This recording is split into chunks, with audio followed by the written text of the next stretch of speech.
നമ്മൾ അടുത്തത് പഠിക്കാൻ പോണത് 5ാമത്തെ ചാപ്റ്ററാണ്. അപ്പോൾ ചാപ്റ്ററിൻ്റെ പേര് കണ്ടിന്യൂറ്റി ആൻഡ് ഡിഫറൻഷ്യബിലിറ്റി എന്നാണ്. അപ്പോൾ കണ്ടിന്യൂറ്റിനെ കുറിച്ചും ഡിഫറൻഷ്യബിലിറ്റിനെ കുറിച്ചുമാണ് നമ്മൾ ഇനി ഈ വരുന്ന ചാപ്റ്ററിൽ പഠിക്കാനായിട്ട് പോണത്. അപ്പോൾ ഇതിൽ നമ്മൾ മെയിനായിട്ട് ഡിസ്കസ് ചെയ്യാൻ പോകുന്ന ടോപ്പിക്കുകൾ എന്തൊക്കെയാണെന്ന് വെച്ച് കഴിഞ്ഞാൽ, നമ്മൾ ഓൾറെഡി +1 ലിമിറ്റിനെ കുറിച്ചും എങ്ങനെയാണ് ഒരു ഫംഗ്ഷൻ്റെ ഒരു പോയിന്റിലുള്ള ലിമിറ്റ് കണ്ടുപിടിക്കുക, എങ്ങനെയാണ് ലിമിറ്റുകൾ കണ്ടുപിടിക്കുക എന്ന് പഠിച്ചിട്ടുണ്ട്. അതിൽ ട്രിഗ്നോമെട്രിക് ഫംഗ്ഷൻ്റെ ആയിക്കോട്ടെ, പോളിനോമിയൽ ഫംഗ്ഷൻസിൻ്റെ ആയിക്കോട്ടെ, അതിൻ്റെയൊക്കെ ലിമിറ്റ് കണ്ടുപിടിക്കാനായിട്ട് നമ്മൾ പഠിച്ചിട്ടുണ്ട്. കുറച്ച് സ്റ്റാൻഡേർഡ് ഡെഫിനിഷൻസ് അതിൽ പഠിച്ചിട്ടുണ്ട്. അവിടെ നിന്നും നമ്മൾ എങ്ങനെയാണ് ഒരു ഫംഗ്ഷൻ്റെ ഡെറിവേറ്റീവ് കണ്ടുപിടിക്കുക, ലിമിറ്റിൻ്റെ ഡെഫിനിഷൻ ഉപയോഗിച്ച് ഒരു ഫസ്റ്റ് പ്രിൻസിപ്പിൾ ഉപയോഗിച്ച് എങ്ങനെയാണ് ഡെറിവേറ്റീവ്സ് കണ്ടുപിടിക്കുക എന്നൊക്കെ ഓൾറെഡി നമ്മൾ പഠിച്ചു വെച്ചിട്ടുണ്ട്. അതിൽ കുറച്ച് പോളിനോമിയൽ ഫംഗ്ഷനെ നമ്മൾ ഡിഫറൻഷിയേറ്റ് ചെയ്തിട്ടുണ്ട് ഓൾറെഡി. അതുപോലെ ട്രിഗ്നോമെട്രിക് ഫംഗ്ഷൻസിൻ്റെയും ഡെറിവേറ്റീവ് നമ്മൾ കണ്ടുപിടിച്ചിട്ടുണ്ട്. ഇനി നമ്മൾ ഈ കൊല്ലം പഠിക്കാൻ പോകുന്നത് എന്താണെന്ന് വെച്ച് കഴിഞ്ഞാൽ, ഫസ്റ്റ് പോർഷനിൽ നമ്മൾ പഠിക്കാൻ പോണത് എന്താണ് ഒരു ഫംഗ്ഷൻ്റെ കണ്ടിന്യൂറ്റി എന്നതുകൊണ്ട് അർത്ഥമാക്കുന്നത്, ആരൊക്കെയാണ് കണ്ടിന്യൂസ് ഫങ്ഷൻസ്, എങ്ങനെയാണ് ഒരു ഫംഗ്ഷൻ ഒരു പോയിന്റിൽ കണ്ടിന്യൂസ് ആണോ അല്ലയോ എന്ന് പറയുക. ഇങ്ങനെയുള്ള കണ്ടിന്യൂറ്റിനെ കുറിച്ചുള്ള ബേസിക് കൺസെപ്റ്റുകളാണ് നമ്മൾ ഫസ്റ്റ് പാർട്ടിൽ പഠിക്കുക. പിന്നെ ഡിഫറൻസിയേഷനിലേക്ക് പതുക്കെ നമ്മൾ കടക്കും. അപ്പോൾ എങ്ങനെയാണ് ഡെറിവേറ്റീവ്സിനെ നമുക്ക് ഓരോ ഫംഗ്ഷൻ്റെയും ഡെറിവേറ്റീവ് ലിമിറ്റിൻ്റെ ഐഡിയ ഉപയോഗിച്ച് എങ്ങനെയാണ് ഡെറിവേറ്റീവിലേക്ക് എത്തുക, അല്ലെങ്കിൽ എന്താണ് കണ്ടിന്യൂറ്റിയും ഡിഫറൻഷ്യബിലിറ്റിയും തമ്മിലുള്ള റിലേഷൻ.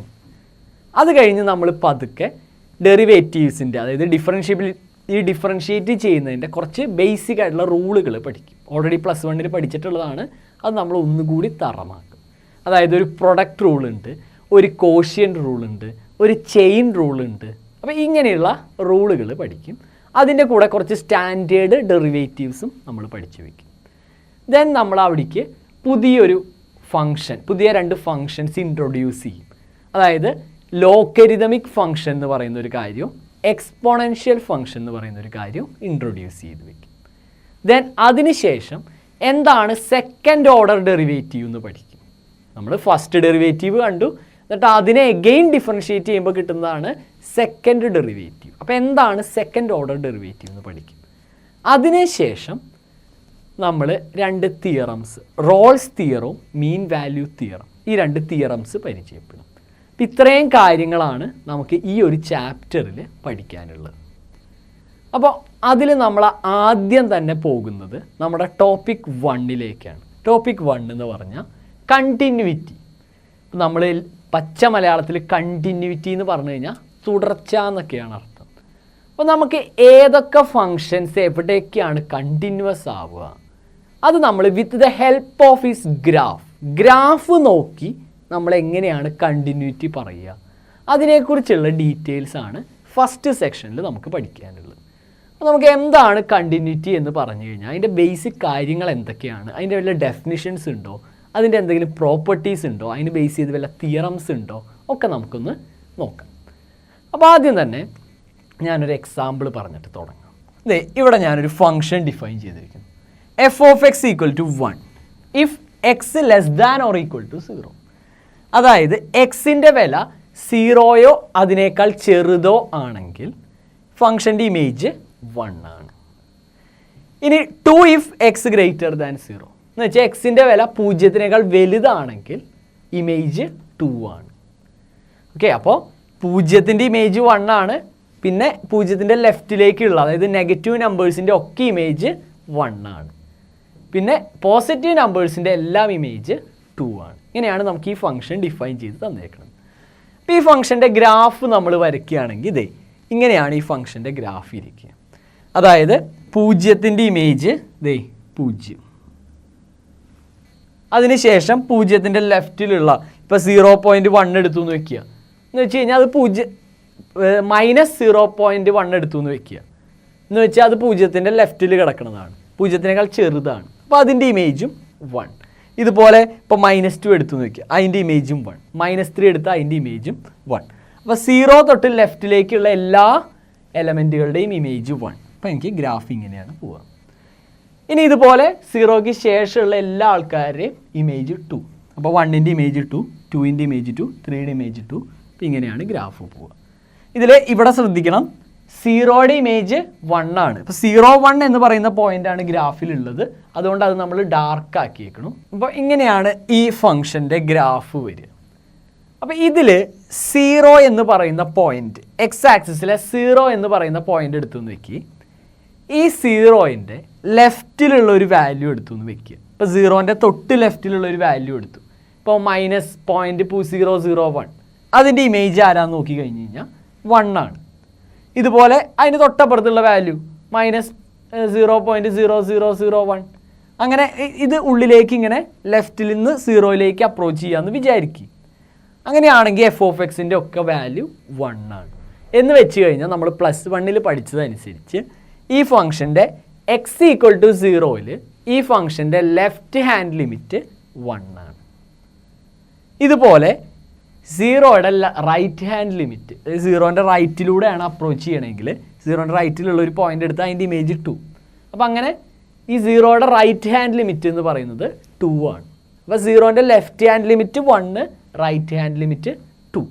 അപ്പോൾ ലെഫ്റ്റ് ഹാൻഡ് ലിമിറ്റും റൈറ്റ് ഹാൻഡ് ലിമിറ്റും ഡിഫറൻ്റ് ആണ്.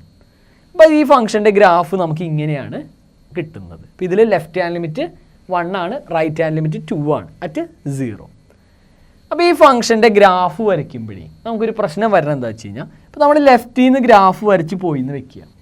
നമുക്കിങ്ങനെ പോയി 0ക്ക് കറസ്പോണ്ടിങ് ആയിട്ട് എത്തുമ്പോൾ ഇവിടെ വരെ എത്തി. ഇത് കഴിഞ്ഞിട്ട് ഇവിടേക്ക് ചാടണം.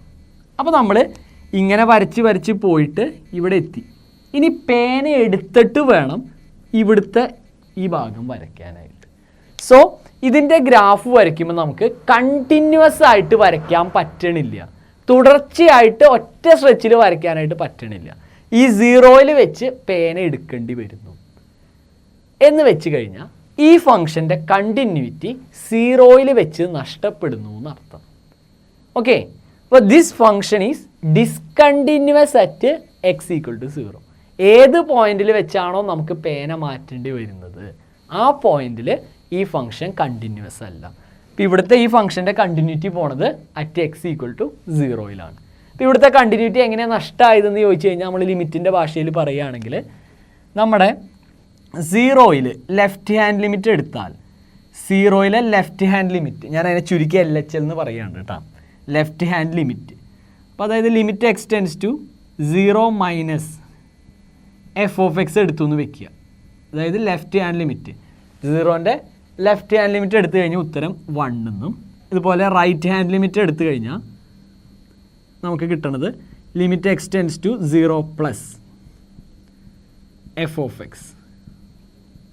റൈറ്റ് ഹാൻഡ് ലിമിറ്റ് എടുക്കുമ്പോൾ കിട്ടുന്നത് 2 എന്നുമാണ്. അപ്പോൾ ഇവിടെ left hand limit right hand ലിമിറ്റും ഡിഫറൻ്റ് ആവണം അറ്റ് x = 0. അതുകൊണ്ട് 0യിൽ ഈ ഫംഗ്ഷൻ്റെ കണ്ടിന്യൂറ്റി നഷ്ടപ്പെടും.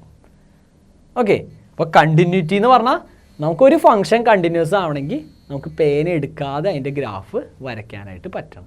ഇതിനൊരു എക്സെപ്ഷണൽ കേസ് ഉണ്ട് കേട്ടോ, tan x-ൻ്റെ കാര്യത്തിൽ ഒരു ചെറിയ എക്സെപ്ഷൻ ഉണ്ട്. പക്ഷെ അതിന് മാത്രമേ ആ എക്സെപ്ഷൻ ഉള്ളൂ. ബാക്കിയുള്ള എല്ലാ ഫംഗ്ഷൻസും നമുക്ക് ഇങ്ങനെ ആലോചിക്കാം, പേന എടുക്കാതെ ഒരു ഗ്രാഫ് വരയ്ക്കാൻ പറ്റുമെങ്കിൽ ആ ഫംഗ്ഷൻ കണ്ടിന്യൂസ് ആയിരിക്കും. ഇനി ഏതെങ്കിലും പോയിന്റിൽ പേന എടുക്കേണ്ടി വരികയാണെങ്കിൽ ആ പോയിന്റിൽ ഫംഗ്ഷൻ ഡിസ്കണ്ടിന്യൂസ് ആണെന്ന് നമുക്ക് പറയാം. ഓക്കെ, അപ്പോൾ കണ്ടിന്യൂറ്റി നഷ്ടപ്പെടുന്ന ഒരു സാഹചര്യം ഇപ്പോൾ നമ്മൾ കണ്ടു. ഒരു പോയിന്റിൽ ലെഫ്റ്റ് ഹാൻഡ് ലിമിറ്റും റൈറ്റ് ഹാൻഡ് ലിമിറ്റും ഡിഫറൻ്റ് ആണെങ്കിൽ കണ്ടിന്യൂറ്റി നഷ്ടപ്പെടും. ഒരു എക്സാമ്പിൾ നമ്മൾ കണ്ടു. ഇതുപോലെ കണ്ടിന്യൂറ്റീനെ ബേസ് ചെയ്തിട്ടുള്ള അടുത്തൊരു എപ്പോഴാണ് ഇനി കണ്ടിന്യൂറ്റി നഷ്ടപ്പെടാൻ സാധ്യത എന്ന് നോക്കാം. നോക്കി, അടുത്തൊരു ഫംഗ്ഷൻ ഡിഫൈൻ ചെയ്തേക്കണം. f(x) = 1 if x ≠ = 0. x 0 അല്ലെങ്കിൽ ഇമേജ് 1 ആണ്, x 0 ആണെങ്കിൽ ഇമേജ് 2 ആണ്. അപ്പോൾ x = 0 ആണെങ്കിൽ ഇതാണ് x = 0 എന്ന് പറയുന്നത്. 0ക്ക് കറസ്പോണ്ടിങ് ആയിട്ടുള്ള ഇമേജ് ഇതാണ് 0, 2. 0 അല്ലാത്ത എല്ലാ വാല്യൂസും ഇപ്പോൾ x -1 -2 -3 1 2 3 ഇങ്ങനെ ഏത് വാല്യൂ ആണെങ്കിലും അതിൻ്റെ ഒക്കെ ഇമേജ് 1 ആണ്. സോ നമ്മളിതിൻ്റെ ഗ്രാഫ് വരയ്ക്കുമ്പോൾ ദേ ഇങ്ങനെയാണ് ഗ്രാഫ് ഇരിക്കുക. ഈ സീറോയുടെ അവിടെ മാത്രം ഒരു ഓപ്പൺ ബബിൾ ഇട്ടേക്കണം. ഓപ്പൺ ബബിൾ ഇടുക എന്ന് പറഞ്ഞാൽ ആ പോയിന്റ് പെടില്ല എന്നർത്ഥം. ഇത് ഇവിടെയുള്ള 0, 1 എന്ന് പറയുന്ന പോയിന്റ് നമ്മുടെ ഗ്രാഫിൽ ഇല്ല എന്നർത്ഥം. ഓക്കെ, ഇതാണ് ഈ ഫംഗ്ഷൻ്റെ ഗ്രാഫിക്കൽ റെപ്രസെൻറ്റേഷൻ. ഈ ഫംഗ്ഷൻ നമ്മൾ നോക്കുമ്പോൾ ഇത് കണ്ടിന്യൂസ് ആണോ എന്ന് നോക്കുക. അപ്പോൾ നമ്മൾ നോക്കുമ്പോൾ ഇവിടെ നിന്ന് തൊട്ടൊക്കെ പേന എടുക്കാണ്ട് വരയ്ക്കാൻ പറ്റുന്നുണ്ട്. പക്ഷേ ഇവിടെ എത്തുമ്പോൾ നമുക്ക് ഈ പോയിന്റ് അടയാളപ്പെടുത്തണം. 0യുടെ ഇമേജ് ഇതാണ്. 0ക്ക് തൊട്ട് മുമ്പുള്ള എലമെൻറ്റിൻ്റെ വരെ ഇമേജ് 1 ആണ്. ഇവിടെ എത്തിക്കഴിഞ്ഞ് കഴിഞ്ഞാൽ എനിക്ക് ഈ സാധനം അടയാളപ്പെടുത്തണം. അപ്പോൾ എനിക്ക് പേന എടുക്കണം. ഇവിടെ വരെ ഇങ്ങനെ വരച്ച് പോയി ഇവിടെ വെച്ച് പേന എടുത്തിട്ട് വേണം ഇത് അടയാളപ്പെടുത്താൻ. സോ ഈ ഫംഗ്ഷൻ x = 0യിൽ പേന എടുക്കേണ്ടി വരുന്നു. അതായത് x = 0യിൽ ഈ ഫംഗ്ഷൻ്റെ കണ്ടിന്യൂറ്റി നഷ്ടപ്പെടുന്നു. പക്ഷെ നമ്മൾ നോക്കിയേ, ഇപ്പോൾ ഈ ഫംഗ്ഷൻ്റെ ലെഫ്റ്റ് ഹാൻഡ് ലിമിറ്റ് എത്രയാണ്? 0യിൽ ഈ ഫംഗ്ഷൻ്റെ ലെഫ്റ്റ് ഹാൻഡ് ലിമിറ്റ് എത്രയാണ്? Limit x → 0 - f of x. Left hand limit 0ൻ്റെ ലെഫ്റ്റിലുള്ള ഏത് വാല്യൂ കൊടുത്താലും ഇമേജ് 1 ആണ്. അപ്പോൾ ഇവിടെ ലെഫ്റ്റ് ഹാൻഡ് ലിമിറ്റ് 1 ആണ്. ഇനിയിപ്പോൾ ഇതിൻ്റെ റൈറ്റ് ഹാൻഡ് ലിമിറ്റ് നോക്കിയെന്ന് വെക്കി. 0യിൽ ഇതിൻ്റെ റൈറ്റ് ഹാൻഡ് ലിമിറ്റ് നോക്കി കഴിഞ്ഞാൽ limit x → 0 + f of x.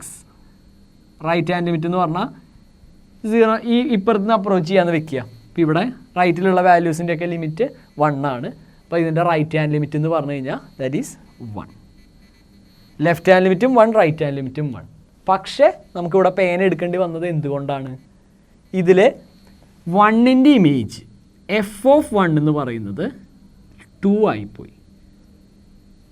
Left hand limit right hand ലിമിറ്റും ഒക്കെ ഈക്വൽ ആയിരുന്നു. പക്ഷേ ആ പോയിന്റിലെ ലിമിറ്റ് വേറെ. അതുകൊണ്ട് നമുക്ക് പേന എടുക്കേണ്ടി വരുന്നു. സോ ഈ ഒരു ഇൻസ്റ്റൻറ്റിലും ഈ ഫംഗ്ഷൻ കണ്ടിന്യൂസ് അല്ല. ഇപ്പോൾ ഒരു ഫംഗ്ഷൻ കണ്ടിന്യൂസ് ആവാത്ത 2 സാഹചര്യങ്ങൾ നമ്മൾ പരിചയപ്പെട്ടു. ആദ്യത്തെ സാഹചര്യത്തിൽ left hand limit right hand ലിമിറ്റും ഈക്വൽ ആവണുണ്ടായില്ല. അതായത് ആ പോയിന്റിൽ ലിമിറ്റ് എക്സിസ്റ്റ് ചെയ്യണുണ്ടായില്ല. അതുകൊണ്ട് ആ ഫംഗ്ഷൻ്റെ കണ്ടിന്യൂറ്റി പോയി. രണ്ടാമത്തെ സാഹചര്യം നമ്മൾ കണ്ടത് left hand limit right hand ലിമിറ്റും ഒക്കെ ഈക്വൽ ആണ്. പക്ഷേ ആ പോയിന്റിൽ ഇമേജ് ഡിഫറൻ്റ് ആണ്. അതുകൊണ്ട് നമുക്ക് പേന എടുക്കേണ്ടി വന്നു, അഥവാ കണ്ടിന്യൂറ്റി നഷ്ടപ്പെട്ടു. ഓക്കെ.